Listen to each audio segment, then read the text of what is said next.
Pastor R. Ramni Lawangdia. Ia Chungahian Koshan Tung Omang. Dungang Koshangahian Dansoki members Sakazaria Sokung Le Pakan. Anomani KGP members Sari Noma to be a Chuan Windia Sai Politician Wendel Teju members Sumali Oma Andia. Soprano song, the contralto song, the tenor song, the bass song, real name.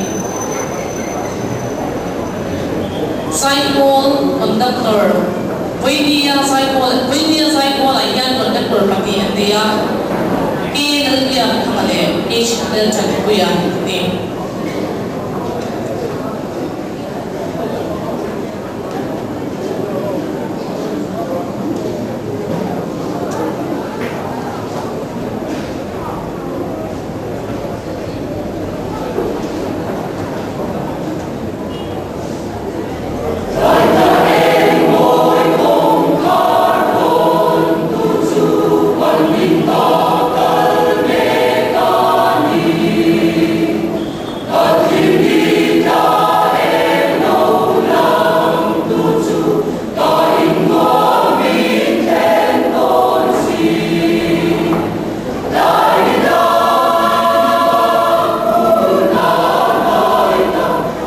Hold on.